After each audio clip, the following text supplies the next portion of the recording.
નમસ્કાર મિત્રો, આજે આપણે એક્ટિવ વોઇસ અને પેસિવ વોઇસના બધા જ વાક્યો જે છે એ શીખી લીધા પછી આજના લેક્ચરની અંદર આપણે શું ચાલુ કરવાનું છે તો કે એના પેરેગ્રાફ્સ. એક્ઝામની અંદર હવે તમને આ રીતથી એક્ઝેક્ટલી પેરેગ્રાફ્સ જે છે એ આપવામાં આવતા હોય છે અને એમાં માત્ર સૂચના એવી જ આપે છે જે તમે ઉપર રીડ કરી શકો છો. Change the voice of the sentences in the following paragraphs. તમને એવું નથી કહેતા કે આ એક્ટિવ વોઇસ છે તો એને પેસિવમાં ફેરવો કે આ પેસિવનો પેરેગ્રાફ છે તો એક્ટિવમાં ફેરવો. આ પેરેગ્રાફ્સ આપેલા છે તમને. મોટાભાગના વિદ્યાર્થીઓ પેરેગ્રાફ્સ જોઈ અને મૂંઝાઈ જતા હોય છે, ગભરાઈ જતા હોય છે કે મને આ પેરેગ્રાફ આવડશે નહીં આવડશે. પણ આ પેરેગ્રાફ જે છે ને સાવ ઈઝી છે, ખૂબ જ સરળ છે કરવા. પેરેગ્રાફ આપેલા છે, કાંઈ નથી. અત્યાર સુધી આપણે કેટલા બધા વાક્યોની પ્રેક્ટિસ કરી ગયા છીએ. બસ એ વાક્યો અલગ અલગ હતા. જો મેં 4 વાક્યો તમને ભેગા કરીને આપ્યા હોત તો સિમ્પલ વસ્તુ છે. અહીંયા એવું જ છે, ભલે ને પેરેગ્રાફ આપ્યો, આપણે એક એક વાક્ય કરતું જવાનું ને એનું એક્ટિવમાંથી પેસિવ કે પેસિવમાંથી એક્ટિવ જે આવે એ કરતું જવાનું છે, બરોબર? તો હવે સૌથી પહેલા તો આપણે એ જ વસ્તુ જે છે એ લખી લઈએ કે એક્ટિવ વોઇસની રચના જે છે એ શું બને છે તો કે એક્ટિવ વોઇસની રચના થાય છે એસ, વી અને ઓ. એવી જ રીતે આપણે વાત કરીએ તો પેસિવ વોઇસની રચના જે છે એ શું થાય છે તો કે પેસિવ વોઇસની રચના થાય છે ઓ વી બાય પ્લસ એસ, બરોબર? એક્ટિવ વોઇસની રચના છે એસવીઓ અને પેસિવ વોઇસની રચના છે ઓવી બાય પ્લસ એસ. ઓલરેડી આ તો આપણને ખ્યાલ છે જ. હવે આપણે શું કરવાનું છે તો કે હવે માત્ર આપણે બસ જે વાક્ય આપણને આપવામાં આવેલું છે એ વાક્યની અંદર આપણે કન્ટિન્યુઅસ કરતા જવાના છે. પહેલો પેરેગ્રાફ જે છે એને આપણે હું અહીંયા તમારા પહેલો પેરેગ્રાફ કરીએ છીએ એટલે પહેલો પેરેગ્રાફ ખાલી હું એક લખીશ, બાકીના પેરેગ્રાફ આપણે સીધા જ કરવાના આવશે. The king's enjoyed tasty food. The king enjoyed tasty food. બીજું વાક્ય આપવામાં આવેલું છે, બરોબર? આ પહેલું વાક્ય છે. હવે બીજું વાક્ય એને આપણે આ કટકા સ્વરૂપે લખી નાખીએ છીએ. એક્ઝામમાં કટકા સ્વરૂપે નથી લખવાનું, પણ આપણી સમજણ માટે. They gave a lot of food to the poor. બરોબર? Third sentence, many cooks. પછી શું કહે છે આપણને? many cooks made mouth watering dishes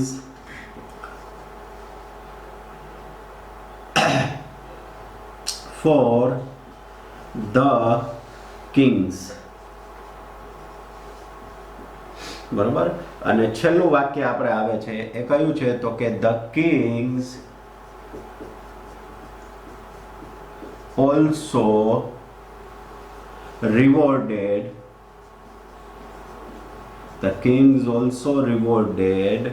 the cooks generously. મિત્રો, અહીંયા પેરેગ્રાફનો ફાયદો એ છે કે આપણને સામાન્ય રીતે આ પેરેગ્રાફ જે આપેલો હોય ને એમાં કાળ જે છે ને એ બધામાં મોટે ભાગે એક જ હોય છે. જે પહેલા વાક્યમાં કાળ હોય એ જ બાકીના વાક્યમાં કાળ હોય છે. ભાગ્યે જ આ કાળ જે છે એ બદલાતો હોય છે. તો હવે બસ આપણે કંઈ નથી કરવાનું. આ પેરેગ્રાફને આપણે બ્રેક કરી દીધા. તમને આ પેરેગ્રાફમાં ફોર્મમાં આપેલો છે, આપણે એને વાક્યના ફોર્મમાં લઈ લીધો. હવે વાક્ય તો તમને કરતા આવડે જ છે, સિમ્પલ છે. દરેકે દરેક વાક્યમાં આપણે શું કરવાનું છે તો કે એસવીઓ શોધતા જાવ અને વાક્ય જે છે એ કરતા જાવ. તો આપણે પહેલા વાક્યની અંદર સૌથી પહેલાવેલી વસ્તુ જે છે એ ક્રિયાપદ શોધી લે બધા વાક્યમાં. આમાં છે એન્જોયડ, આમાં છે ગેવ, બરોબર? આમાં આપેલું છે મેડ અને આમાં આપેલું છે રિવોર્ડેડ. 4 વાક્યમાંથી ક્રિયાપદ શોધી લીધા.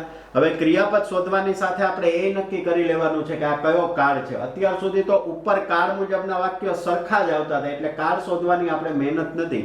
પણ હવે અહીંયા વાક્યનો કાળ કયો છે એવું કાંઈ કહેવામાં આવેલું નથી. તો કાળ શોધો. તો અહીંયા તમને એન્જોયડ એટલે આ V2 પણ બને અને V3 પણ બને. તો મેં તમને કીધું હતું કે જ્યારે V2 કે V3 છે નક્કી કરવું હોય તો માત્ર એટલું જ જોવાનું કે આગળ એક હેલ્પિંગ વર્બ છે કે નહીં. તો આગળ એક પણ હેલ્પિંગ વર્બ નથી તો આ રૂપ કેવું બનશે? V2. અને V2 કયા કાળમાં આવે છે? તો કે સાદા ભૂતકાળમાં. બરોબર, એટલે આ વાક્યનો કાળ કયો થયો? સાદો ભૂતકાળ. ગેવ, ગેવનું રૂપ બોલો જોઈએ, ગીવ, ગેવ, ગિવન, એટલે કે ગેવ જે છે એ V2 છે અને V2 જે છે એટલે કયો કાળ આવશે? તો કે સાદો ભૂતકાળ. ત્યારબાદ મેડ, મેડ નું રૂપ બોલો જોઈએ, તો કે મેક, મેડ, મેડ, તો એનું તો V2 અને V3 બંને સરખું આવ્યું છે, તો પછી ખબર કઈ રીતે પડશે કે આ V2 છે કે V3? તો આગળ જો આગળ કે હેલ્પિંગ વર્બ છે, am is, are, was, were, have, had, do, does, did એવું કાંઈ છે? તો કે નથી. તો એનો મતલબ આ V2 બને અને V2 એટલે આ કાળે થાય સાદો ભૂતકાળ. નેક્સ્ટ, રિવોર્ડેડ. રિવોર્ડેડ એટલે ઈડી લાગેલું છે. હવે ઈડી વાળા રૂપો હોય એટલે એનું V2 અને V3 સરખું જ હોય, તો આપણે ચેક એ કરવાનું કે આ V2 છે કે V3? તો આગળ જો હોય કે હેલ્પિંગ વર્બ છે, એમ ઇઝ, આર, વોઝ, વેર કે એવું કઈ? તો કે નથી. તો આ વાક્યનો કાળ એ સાદો ભૂતકાળ થયો. મેં તમને પહેલા જ કીધું કે સામાન્ય રીતે પેરેગ્રાફમાં દરેક વાક્યનો કાળ જે છે એ મોટે ભાગે સરખો જ આવતો હોય છે. આ બધા વાક્યો સાદા ભૂતકાળના થયા. એક્ટિવ છે કે પેસિવ એ આપણને ખબર નથી, પણ બધા વાક્યો સાદા ભૂતકાળના છે એટલે ખબર પડી ગઈ. બસ હવે તો આપણું કામ આસાન છે. ક્રિયાપદ ઓળખવું, ક્રિયાપદ ઉપરથી કાળ ઓળખી લીધો, હવે કર્તા અને કર્મ ઓળખી લ્યો. એન્જોય, એન્જોય એટલે માણવું. શું માણે છે? તો કે ટેસ્ટી ફૂડ, એટલે કે સરસ મજાનું જે જમવાનું ખાવાનું બનાવ્યું છે, એટલે આ આપણો ઓબ્જેક્ટ. કોણ માણે છે? તો કે ધ કિંગ્સ. એટલે પહેલું વાક્ય બન્યું છે એક્ટિવ, કારણ કે રચના મળી છે SVO. બીજું વાક્ય ગેવ એટલે આપવું. શું આપે છે? તો કે ફૂડ. ફૂડ પહેલા શબ્દ રહી ગયો છે અ લોટ ઓફ, એટલે ઓબ્જેક્ટ. કોને આપે છે? તો કે પુઅર, ગરીબોને આપે છે. એનો મતલબ આ ઓવન થયો, આ O2 થયો. બે કર્મ છે અહીંયા. ત્યાર પછી કોણ આપે છે? તો કે they, તો આ સબ્જેક્ટ. બીજું વાક્ય છે તો એક્ટિવ જ, બરોબર છે તો એક્ટિવ જ, પણ એ બે કર્મ વાળું છે. ત્રીજું વાક્ય મેડ એટલે બનાવવું. શું બનાવે છે? તો કે ડિશેસ બનાવે છે, પણ આગળ એક શબ્દ રહી ગયો છે માઉથ વોટરિંગ, તો આ થઈ જશે ઓબ્જેક્ટ. ફોર ધ કિંગ્સ, બરોબર, કોને બનાવે છે? તો હવે એનો જવાબ આ નહીં મળી શકે, એટલે આ થઈ જશે અધર વર્ડ્સ. હવે કોણ બનાવે છે? તો કે કુક્સ બનાવે છે. તો આ વાક્ય પણ મળ્યું આપણને એક્ટિવ, રચના છે SVO. છેલ્લું વાક્ય જો રિવોર્ડેડ. રિવોર્ડ એટલે બદલો આપવો. શું બદલો આપે છે? જવાબ મળતો નથી. કોને બદલો આપે છે? કોને રિવોર્ડ એટલે કે આપણે કોઈ વસ્તુ સારી બનાવી હોય તો જૂના જમાનામાં રાજા રજવાડાઓ જે છે કે ગિફ્ટ આપતા હતા, એવોર્ડ આપતા હતા, તો એને રિવોર્ડ કહેવાય. તો કુક્સને, રસોઈયાઓને. કોણ આપે છે? તો કે ધ કિંગ્સ, આ સબ્જેક્ટ. આ થઈ ગયો અધર વર્ડ્સ, બરોબર, અને જેનરસલી આ પણ થઈ જશે અધર વર્ડ્સ. એટલે આપણે બધું ઓળખી લીધું છે. આપણને એટલી ખબર પડી ગઈ કે ચારે ચાર વાક્યો જે છે એ કેવા છે? તો કે સાહેબ એક્ટિવ વોઇસ છે. હવે માત્ર ને માત્ર શું કરવાનું છે? Passive voice. તો પેસિવ વોઇસ કરવું હોય તો કાળ ખબર પડી ગઈ છે કે સાદો ભૂતકાળ છે, તો સાદા ભૂતકાળમાં ચારે ચાર વાક્યો હકાર છે, તો એનું પેસિવ વોઇસ શું થાય છે? તો કે વોઝ વેર પ્લસ V3. રચના મુજબ ગોઠવતા જાઓ. ઓબ્જેક્ટ, ઓબ્જેક્ટ કોણ છે પહેલા વાક્યમાં? Tasty food. તો આપણે અહીંયા લખશું ટેસ્ટી ફૂડ. પછી તો કે વર્બ આવે છે. વર્બમાં સાદો ભૂતકાળ છે. આ સાદા ભૂતકાળનું એક્ટિવ છે, તો આપણે આ સાદા ભૂતકાળનું પેસિવનું રૂપ કે શું આવે છે? તો કે was wear plus V3. Food છે એટલે શું આવશે? તો કે વોઝ, પછી V3 એટલે એન્જોયડ, બરોબર. હવે તો કે બાય પ્લસ S, એટલે આપણે અહીંયા લખશું બાય ધ કિંગ્સ. વાક્ય થઈ ગયું પૂરું. A tasty food was enjoyed by the kings. બસ અહીંયા બીજું કાંઈ નથી. અત્યાર સુધી જે રીતે વાક્ય કર્યા છે એ જ રીતે. હા, એક ટાસ્ક વધશે કે કાળ ઓળખવો પડશે આપણે, બાકીનું કાર્ય તો એમનામ જ રહેશે. બીજું વાક્ય they gave a lot of food to the poor. હવે અહીંયા બે કર્મ આપવામાં આવેલા છે, તો આના બે જવાબ શક્ય બને. તો એક્ઝામમાં બે જવાબ નહીં, એક્ઝામમાં એક જ જવાબ લખવાનો છે. તો આપણે એ જ રચનામાં આગળ શું કરતા હતા? તો કે કોઈ પણ એક કર્મને આગળ અને બીજો કર્મ ક્રિયાપદ પછી. તો આપણે O2 ને પહેલા લઈએ અને O1 ને પછી, એટલે કે પુઅર ને પહેલા લઈ લઈએ. તો અહીંયા થઈ જશે ધ પુઅર. હવે તો કે વર્બ. વર્બ એટલે શું આવે છે? તો કે કાળ સાદો ભૂતકાળ છે એટલે પેસિવ થશે વોઝ વેર પ્લસ V3. તો પુઅર છે એટલે શું આવશે? તો કે વોઝ. The poor was. પછી ગેવ નું V3, તો કે given. The poor was given, ક્રિયાપદ થઈ ગયું. હવે O1, બે કર્મ હોય તો એક આગળ લખો તો બીજો પાછળ. પણ તમને એવું યાદ આવે કે સાહેબ બોલું 2 લગાડીએ છીએ તો એ O2 પાછળ હોય તો 2 લાગે. આ O2 પાછળ હોય તો 2 લાગે, પણ આપણે O2 ને જ આગળ લઈ લીધો છે તો 2 લખવાની કોઈ જરૂરિયાત નથી. તો કે the poor was given, પછી શું આવી જશે તો કે O1 એટલે શું આવી જશે a lot of food. પછી તો કે by plus s, તો આપણે અહીંયા લખી નાખશું by, ધેયને આ બાજુ લઈ લઈએ તો શું થઈ જશે them. The poor was given a lot of food by them. કદાચ a lot of food આપણે આગળ લખ્યું હોત તો જવાબ શું રહેત? આનો આ જ રહેત. કેવી રીતે? A lot of food was given to the poor by them. Next, many cooks made mouth-watering dishes for the kings. Simple, બધી વસ્તુ આપણી પાસે છે, બરોબર. લખતા જઈએ આપણે એને અહીંયા. તો એ કેવી રીતે આવી જશે? સૌથી પહેલા ઓબ્જેક્ટ. હવે તો એક જ ઓબ્જેક્ટ છે તો ઓબ્જેક્ટ લખીએ આપણે તો શું આવી જશે તો કે સૌથી પહેલા તો mouth watering dishes. Mouth watering dishes, બરોબર. હવે તો કે વર્બ એટલે was were અને V3 ડિશિસ છે એટલે શું આવી જશે તો કે were. હવે મેડ એનું V3 તો કે મેડ જ થાય છે. Mouth watering dishes were made. ત્યાર પછી તો કે by plus s, તો આપણે લખી નાખીએ by many cooks. અને હવે એક્સ્ટ્રા વર્ડ્સ તો કે for the kings. કદાચ હું વારંવાર કહું છું તમને કે આ for the kings તમે મેડ પછી લખો તોય ચાલે, made for the kings by the many cooks તોય ચાલે, અને આવી રીતે લખો તોય ચાલે કે by many cooks for the kings. લો, થઈ ગયું વાક્ય. Next, the king also rewarded the cooks generously. તો એનું શું આવી જશે? સૌથી પહેલા ઓબ્જેક્ટ, તો ઓબ્જેક્ટ છે the cooks એટલે રસોઈયા. પછી વર્બ એટલે was were અને V3 તો were, અને rewarded નું V3 તો કે rewarded. the cooks were rewarded, બરોબર. હવે જો અહીંયા બે રીતે વાક્ય થાય. cooks પછી also આપેલું છે એટલે કે સબ્જેક્ટ પછી તરત જ also આપેલું છે, તો આપણે અહીંયા ઓબ્જેક્ટ પછી તરત જ ઉમેરી શકો છો. the cooks also were, અથવા તો આ રીતે the cooks were also rewarded, બરોબર. પછી તો કે by plus s, તો કે by the kings, અને છેલ્લે other words generously, બરોબર. આ થઈ ગયો ફર્સ્ટ પેરેગ્રાફ. ફર્સ્ટ પેરેગ્રાફની અંદર કંઈ જ નથી કરવાનું, આપણે જે રીતે જોયું હતું એ જ રીતે.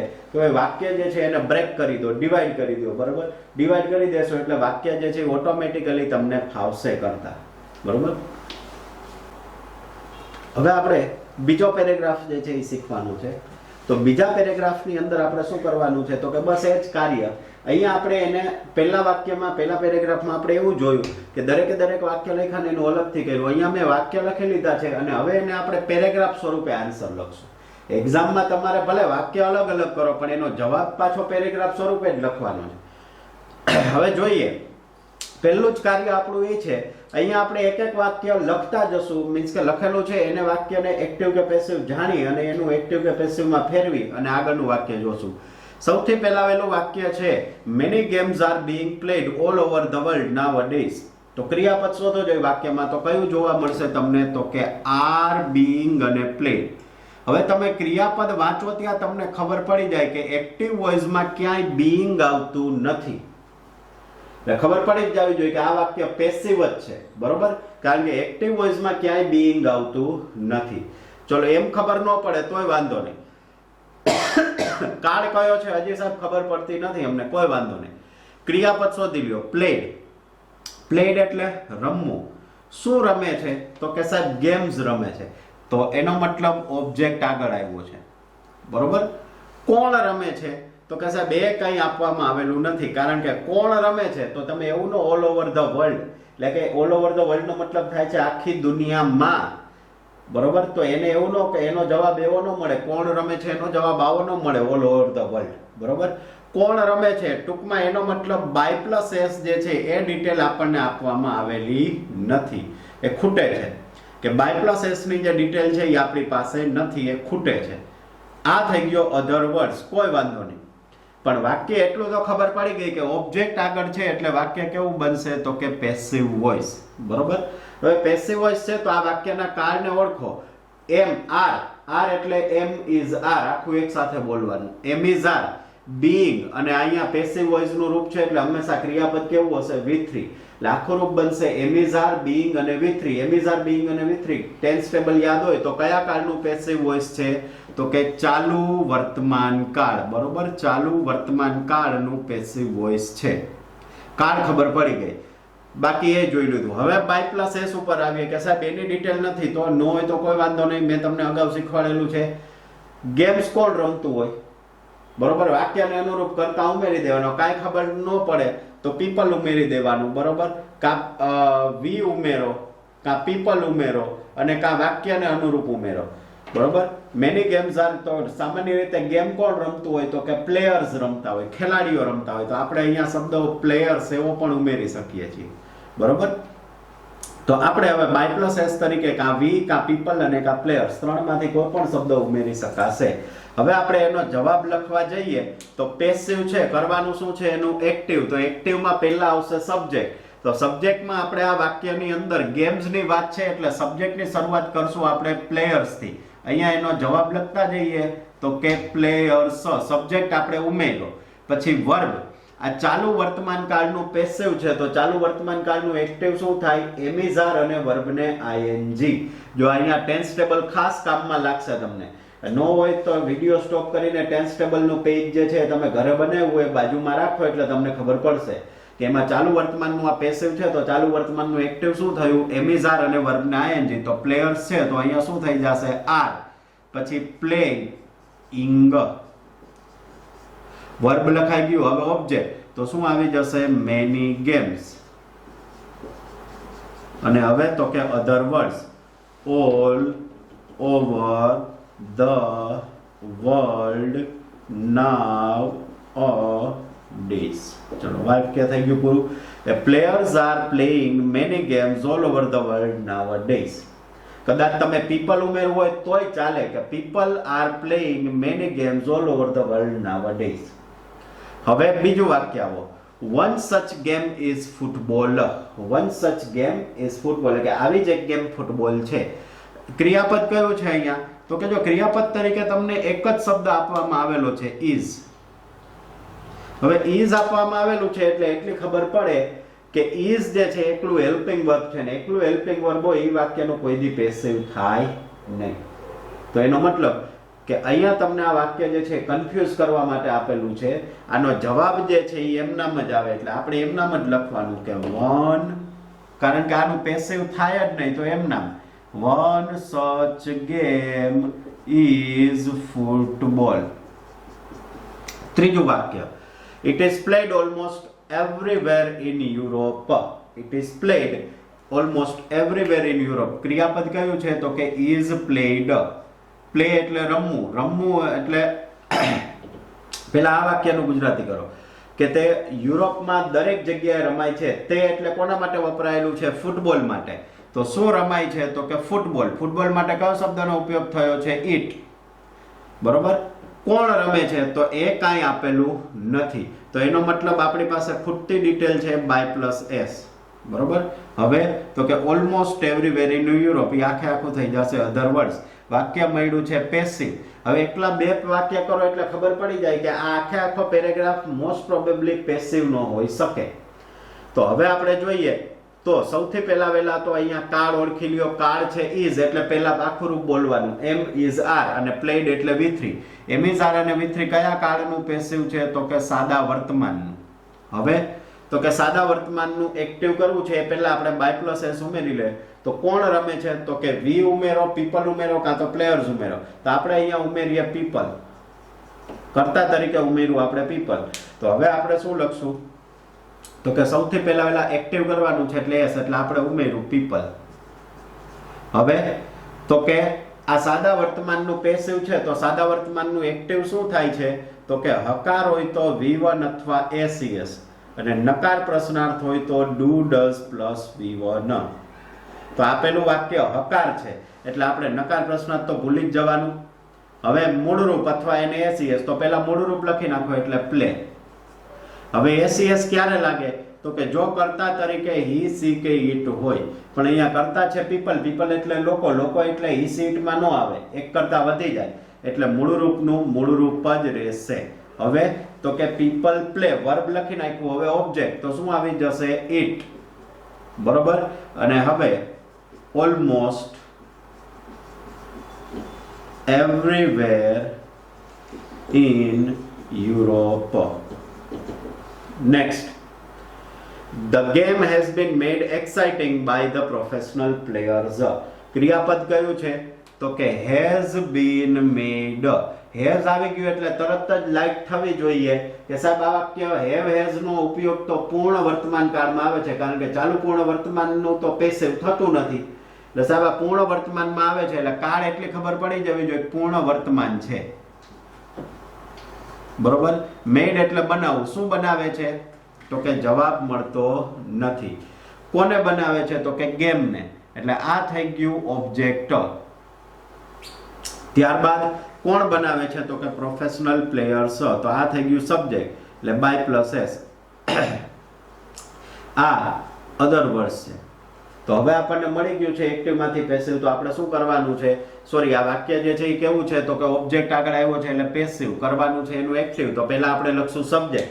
અહીંયા તમને સબ્જેક્ટ આપેલો છે પ્રોફેશનલ પ્લેયર્સ, તો આપણે શરૂઆત કરશું કે પ્રોફેશનલ પ્લેયર્સ. હવે પૂર્ણ વર્તમાન છે તો પૂર્ણ વર્તમાનનું એક્ટિવ શું આવે છે હેવેસ પ્લસ V3, તો પ્લેયર છે એટલે હેવ અને made. Professional player have made.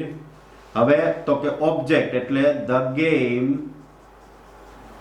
હવે other word exciting, cool. The professional player have made the game exciting. ત્યારબાદ these professional players are paid lots of money. ક્રિયાપદ શોધી લ્યો.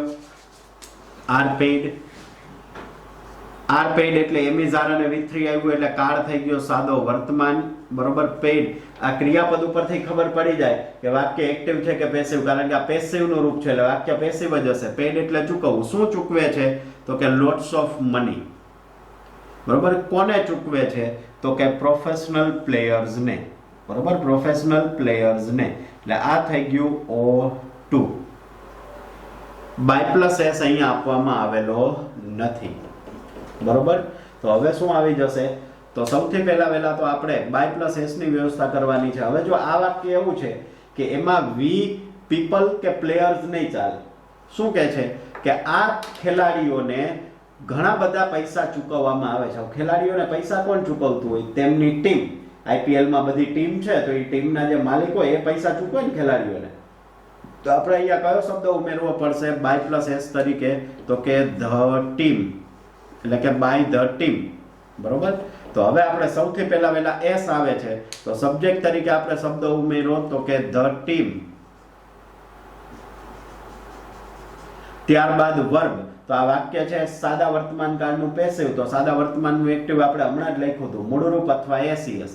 ધ ટીમ, પછી અહીંયા પે. હવે એસીએસ લાગે કે ન લાગે તો ટીમ છે એટલે શું થઈ જશે એસ લાગશે. The team pays. હવે ધ ટીમ પેઝ પછી શું આવી જશે તો કે ઓબ્જેક્ટ ધીઝ પ્રોફેશનલ players, બરોબર. the team pays these professional players lots of money. આ રીતે આ પેરેગ્રાફ જે છે એ થઈ જશે, બરોબર.